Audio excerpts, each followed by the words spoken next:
I wasn't invited to my own son's wedding, but that wasn't even the worst part. The worst part came after I stopped paying his rent. That's when he tried to convince a judge I was losing my mind. All because I said one word: no.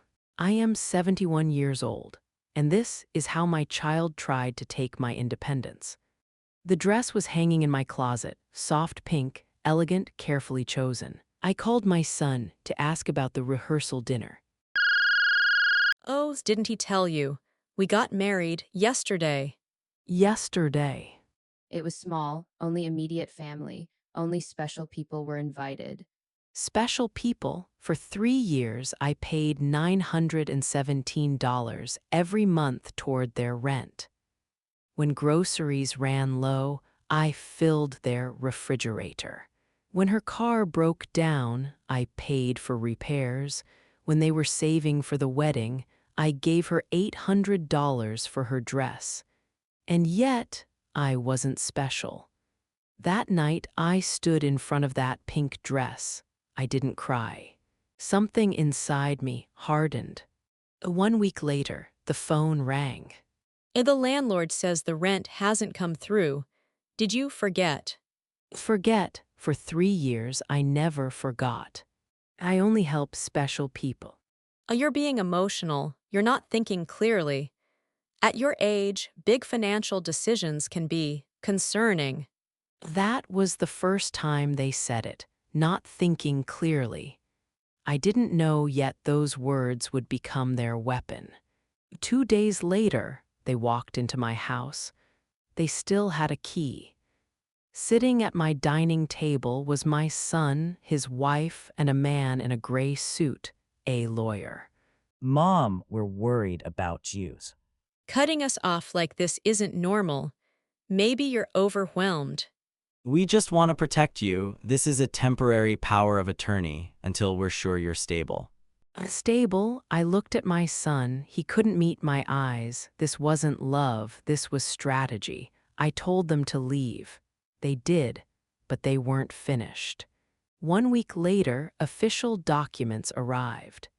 They had filed for guardianship, asking a judge to declare me mentally incompetent. If they won, they would control my house, my savings, my medical decisions, my life. Their statement described me as forgetful, paranoid, financially confused. Their evidence is that I changed my locks, installed security cameras, canceled automatic transfers. Protecting myself had become proof against me. That's when I started documenting everything, every transfer, every message, every disguised threat. If they were building a case, so was I. I hired my own attorney and scheduled a full psychiatric evaluation, 2 hours of memory tests, math problems, financial reasoning. At the end, the psychiatrist smiled.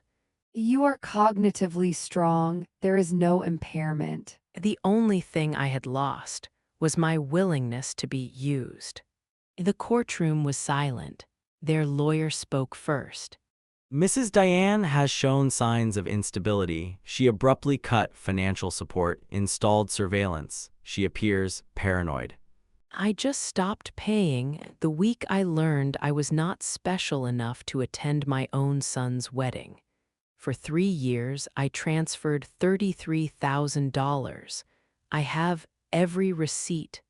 Love does not require a monthly invoice. And just to make things clear, I even brought proof with me. My psychiatrist's report was right there in my hands. I had gone through a full psychiatric evaluation, and the results were simple and undeniable. I am completely fine. But the second they realized I had my psychiatrist's report with me, the confidence on their faces disappeared. They were shocked. There is no medical evidence of incompetence. This petition is denied. My son stood up quickly. He thought it was over. It wasn't. Before the judge dismissed us, my attorney stood. Your Honor, there is an additional matter.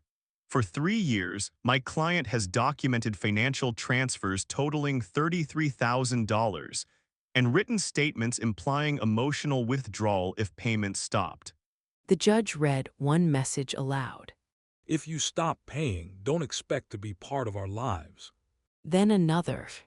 At your age, you shouldn't make decisions like this alone. The courtroom went silent. The problem is not that she is mentally unwell. The real issue might be that someone is trying to control or take her money. For the first time that day, they looked afraid. But here's what truly shocked them. 2 months before the hearing, I updated my will. Every dollar once intended for my son redirected to senior advocacy groups, to organizations protecting elderly parents from exploitation. One day he will find out, and it will be too late. Do I miss him? Yes, every day. But I do not miss being someone's emergency fund. They didn't just try to exclude me from a wedding. They tried to erase me.